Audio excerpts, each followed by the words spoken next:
Berlin, May 1940. The Reichsmarschall heard America's plan. 50,000 warplanes a year. Impossible, he said. The cost of his arrogance would be paid by millions of soldiers and an empire. Because Göring couldn't grasp that America was transforming car factories into war machines. In Detroit, a former automotive boss was orchestrating the greatest industrial production in history. What Göring ridiculed wasn't numbers, it was the reality of death. America didn't build 50,000 planes, it built over 100,000. Every plane marked the beginning of Germany's defeat.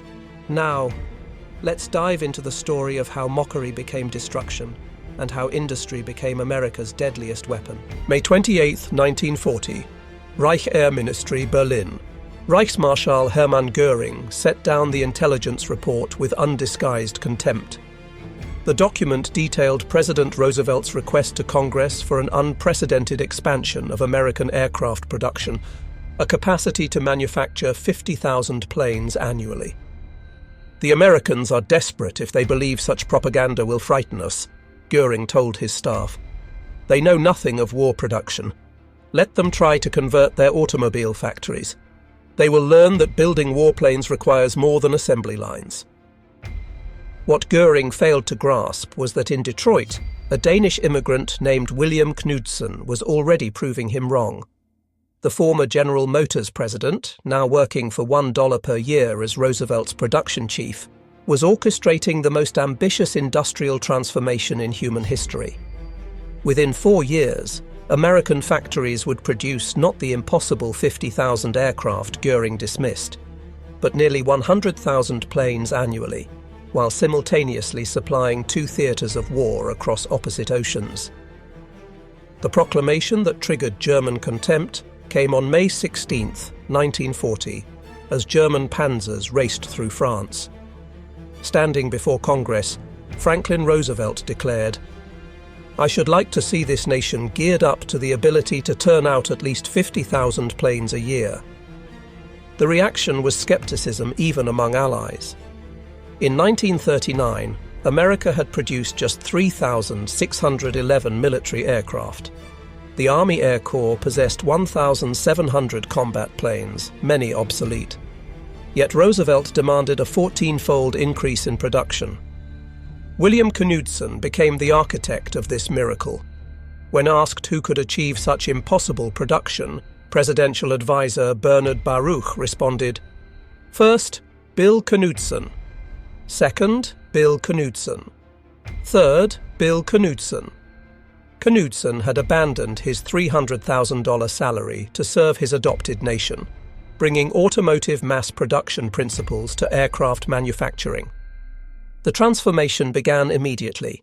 By December 1941, American factories were producing 2,000 military aircraft monthly, a 20-fold increase from 2 years earlier. The Ford Motor Company announced plans for a massive bomber plant at Willow Run, Michigan. Boeing expanded its Seattle facilities. Douglas Aircraft hired thousands of workers. The arsenal of democracy was awakening. The Nazi leadership's dismissal of American capabilities stemmed from both racial prejudice and willful blindness. General Friedrich von Boeticher, Wehrmacht military attaché in Washington from 1933 to 1941, sent accurate reports describing American industrial mobilization. His December 1940 cable warned, "American war production will reach unimaginable heights." Berlin dismissed these warnings as defeatist exaggeration. When Boeticher met Hitler in February 1939 to discuss American potential, the Führer ranted about American racial degeneracy, rather than listening to intelligence assessments. Hitler proclaimed Americans half Judaized, half negrified, and incapable of sustained warfare. This ideological blindness would prove fatal. The prejudice permeated all levels. Luftwaffe intelligence dismissed reports of women entering aircraft factories as signs of American desperation. They couldn't conceive that democratic mobilization might exceed totalitarian command. When reports arrived of factories running 3 shifts, German analysts assumed exaggeration. The Nazi worldview simply couldn't accommodate American reality. Ford's Willow Run plant embodied American ambition. Constructed on farmland beginning April 18, 1941, it became the world's largest factory under one roof, 3.5 million square feet with an assembly line stretching 1 mile. Charles Sorensen, Ford's production chief, promised to build one B-24 Liberator bomber per hour, when other factories managed one per day. Initial results were catastrophic. The first bomber, completed September 1942, required complete rebuilding. Quality control failures reached 50%. By February 1943, Willow Run produced just 56 bombers monthly against promises of hundreds. Critics dubbed it "Will It Run?" But Ford engineers persevered, breaking the B-24's 488,193 parts into manageable sub-assemblies. They developed hydraulic riveting tools, prefabricated wiring harnesses, and moving assembly lines. They accommodated 578 design changes in 1943 alone, while maintaining production. By September 1943, monthly production reached 148 bombers. By December, 365. The breakthrough came in April 1944, when Willow Run produced 428 B-24s, one every 63 minutes, 24 hours daily. This single factory was outproducing the entire German aviation industry. German pilots first recognized American production superiority during the Tunisia campaign. Major Johannes Steinhoff, commanding JG-77, noted in December 1942, "The American pilots are no longer amateurs. Most disturbing, there are more of them every day." The revelation accelerated through 1943. January 27th marked the first American raid on Germany itself, 64 bombers attacking Wilhelmshaven. By October, during Black Thursday at Schweinfurt, the Americans could lose 60 B-17s and replace them within 2 weeks. The mathematics had become inescapable. During Big Week, February 20th to 25th, 1944, the 8th and 15th Air Forces mounted 3,500 bomber sorties against German aircraft production. The Luftwaffe lost between 262 and 355 fighters, but more critically, approximately 100 irreplaceable veteran pilots.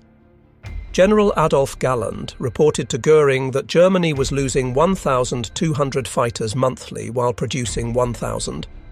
America was producing 2,500 fighters monthly while losing 400. Major Heinz Baer, one of Germany's top aces with 220 victories, described a January 1944 mission over Brunswick.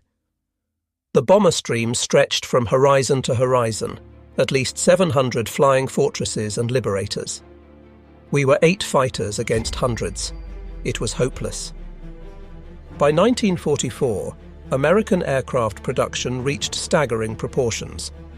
That year alone, factories produced 96,270 aircraft, 16,048 four-engine bombers, 35,743 fighters, and 22,591 multi-engine aircraft.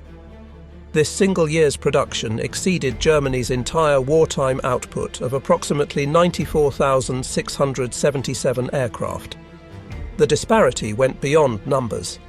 Each American bomber carried 13.50 caliber machine guns with thousands of rounds. German fighters increasingly launched with partial ammunition loads.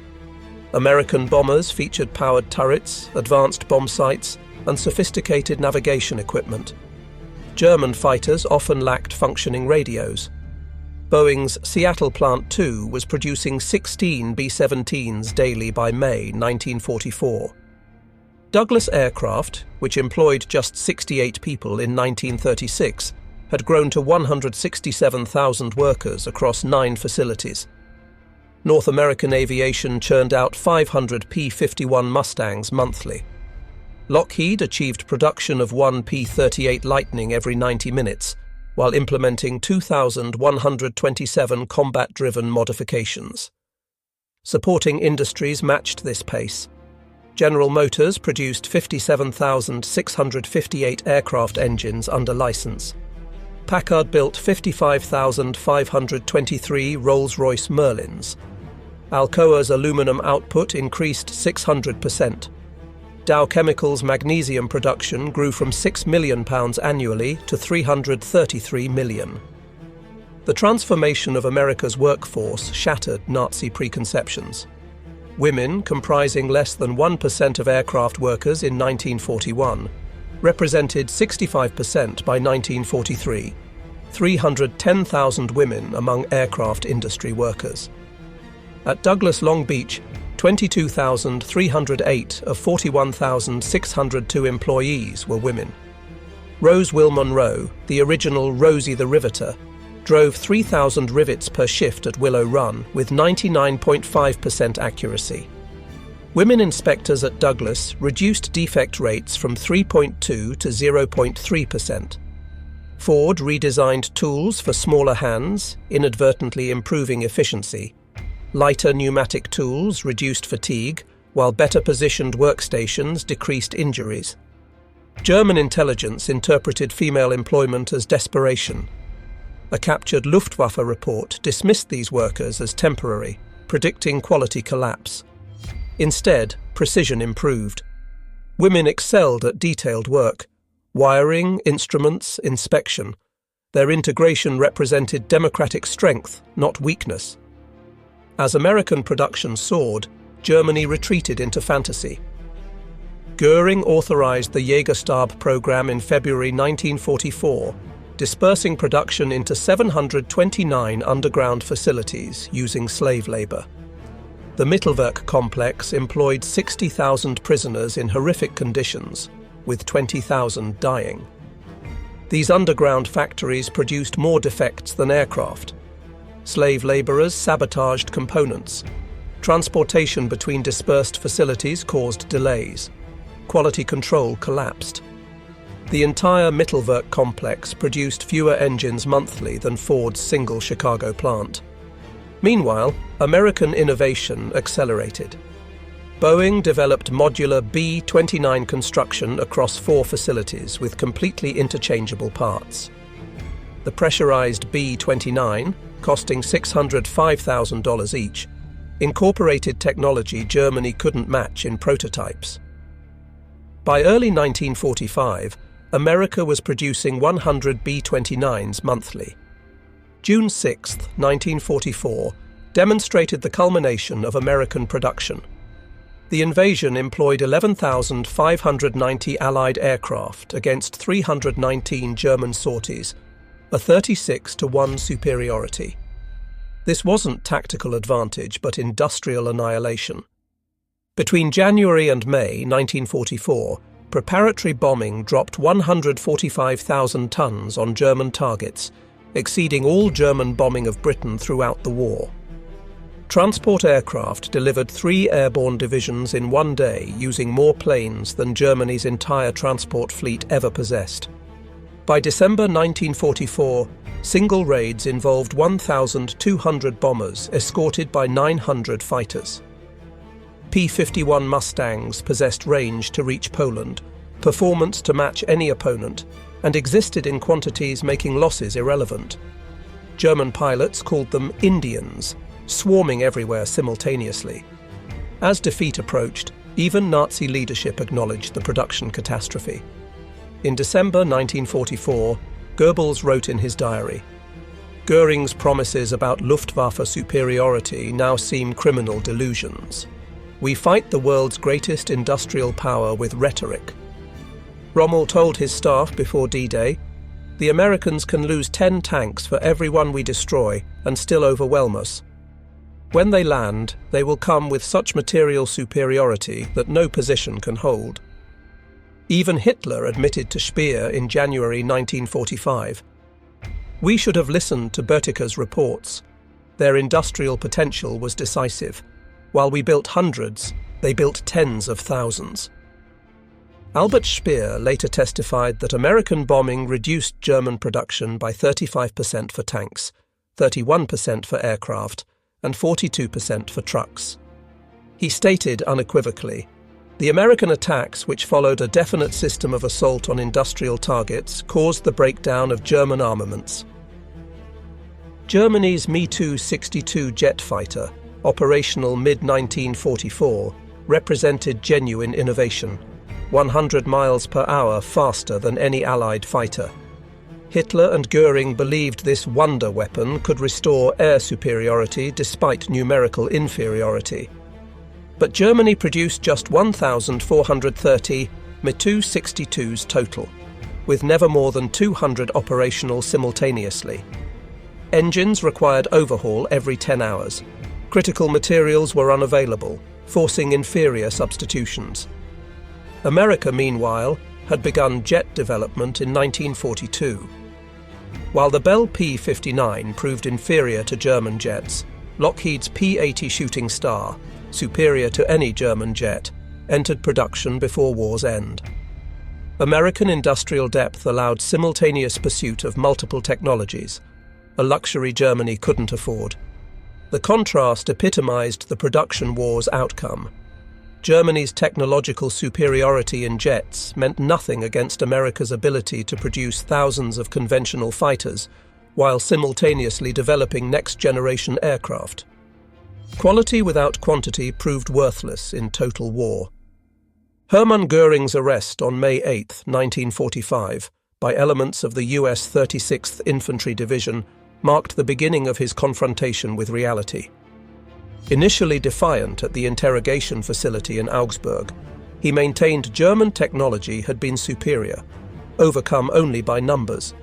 His subsequent transfer to Camp Ashcan in Luxembourg, the dedicated facility for high-ranking Nazi prisoners, brought intensive interrogation. In July 1945, Major Kenneth Heckler conducted extensive interviews documenting Göring's evolving recognition of American industrial superiority. "I knew American industrial potential was great," Göring admitted to Heckler, "but the execution exceeded my worst fears. That single factory at Willow Run produced more aircraft than our entire bomber force at peak. It was incomprehensible." He expressed particular astonishment at American logistics. "Your ability to supply forces across 2 oceans while maintaining domestic production. This was beyond our conception. We couldn't adequately supply forces 500 miles from Germany. You supplied armies 5,000 miles from America." During his trial at Nuremberg, prosecutors presented Göring with overwhelming evidence of American production superiority.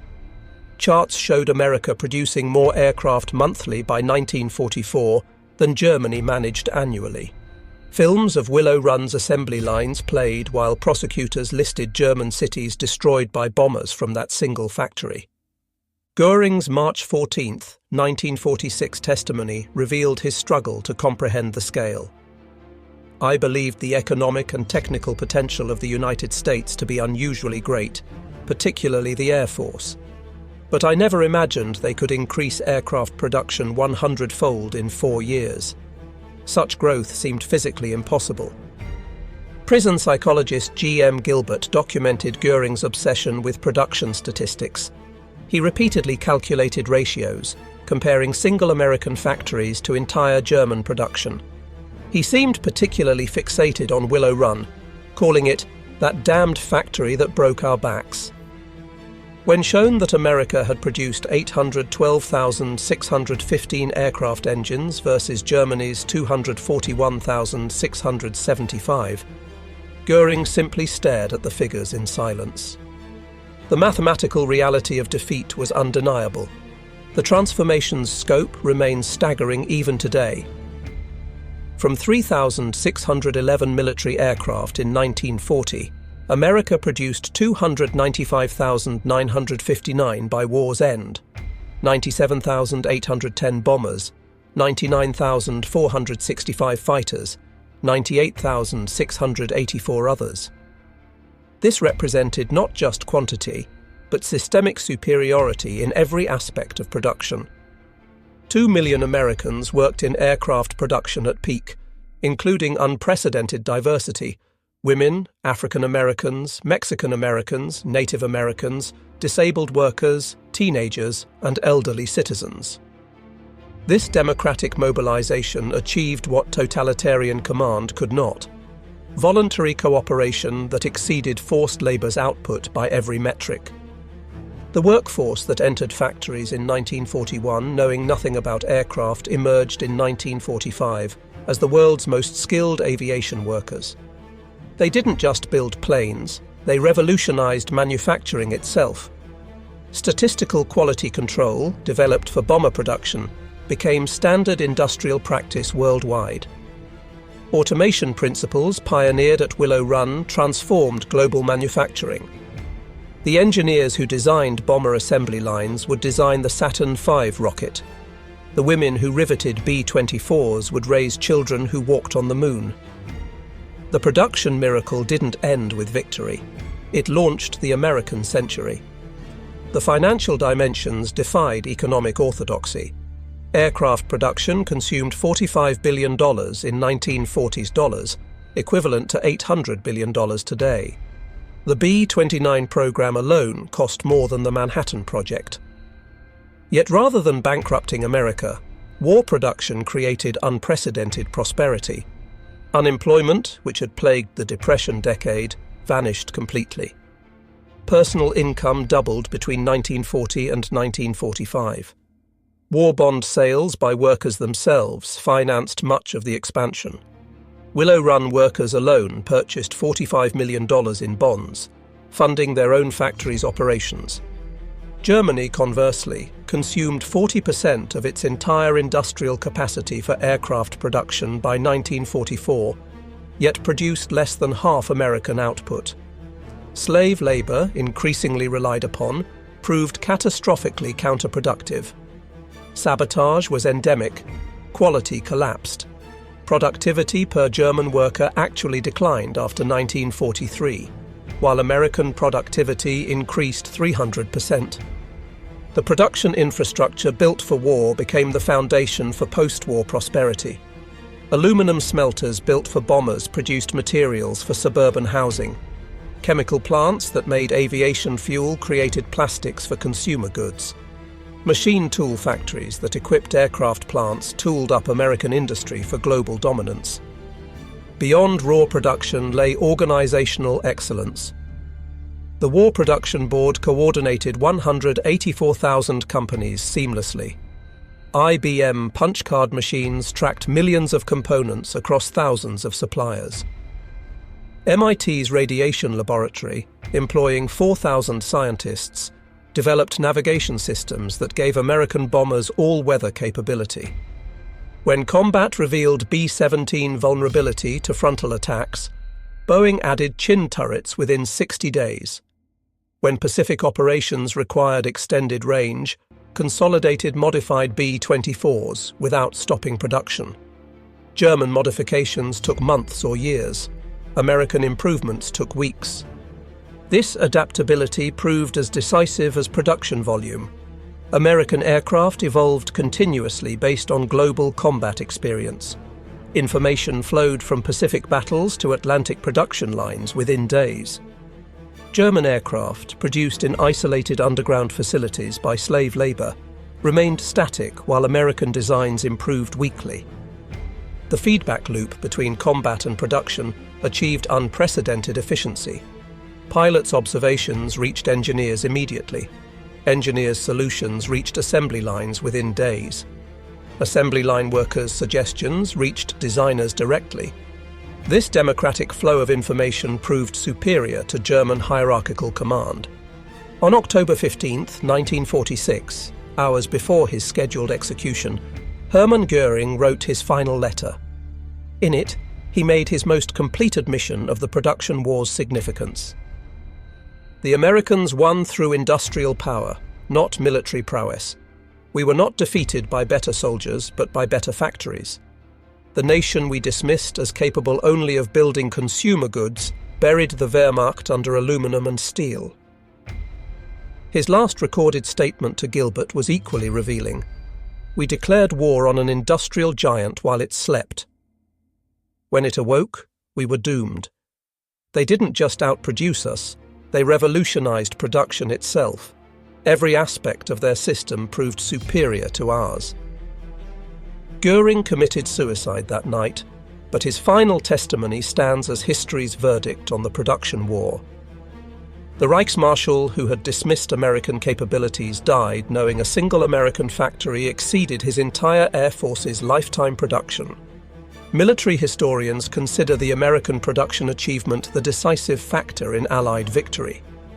Without the overwhelming material superiority it provided, D-Day would have been impossible, the bombing campaign unsustainable, and the Pacific War unwinnable.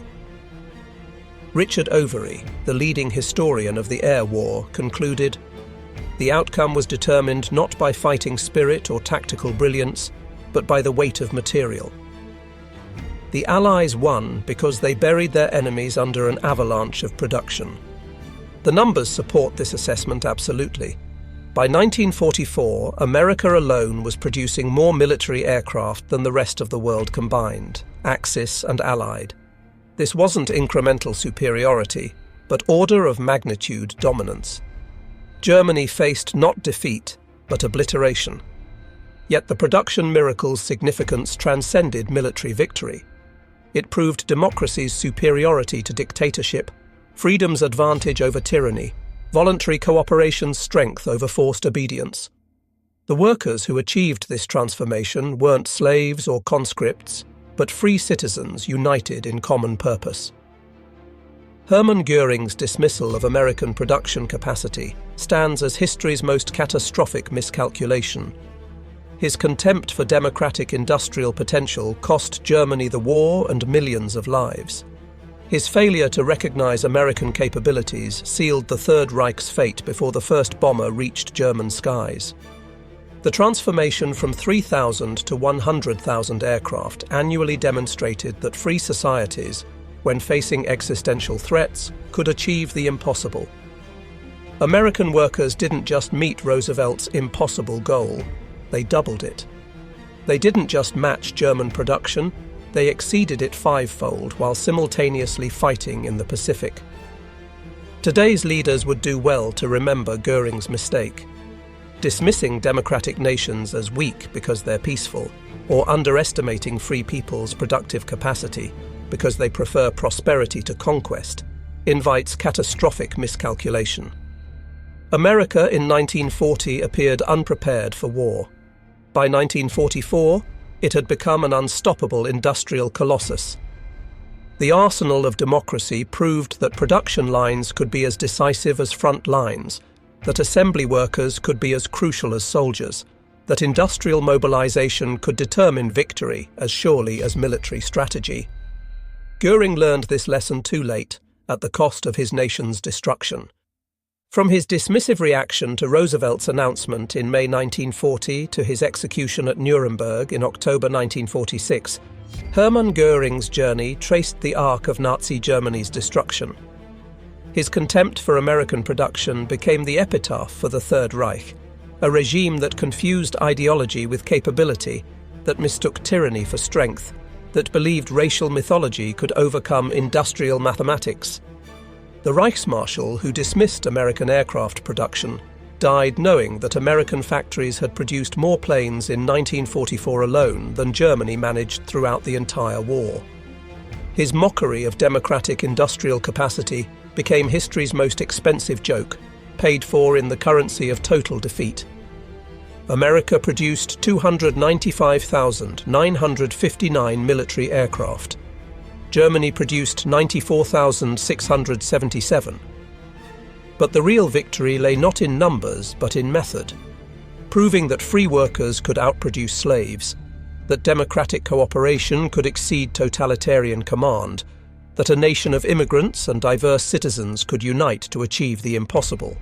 The B-24 bombers rolling off Willow Run's assembly line every 63 minutes weren't just aircraft. They were democracy's answer to tyranny. Each rivet driven by a woman who'd been a housewife months earlier, each engine built by a teenager who'd left high school to serve, each wing assembled by workers who'd fled poverty and discrimination, all proved that free peoples, when united in righteous cause, could bury tyranny under an avalanche of production. Hermann Göring laughed at the idea of America producing 50,000 planes annually. America responded by producing twice that many, transforming global history in the process. His laughter echoed through history as the sound of catastrophic miscalculation, the fatal dismissal of democracy's arsenal by a man who understood neither democracy nor production. In the end, both buried him and everything he represented under 300,000 aircraft that turned his contempt into history's most complete defeat.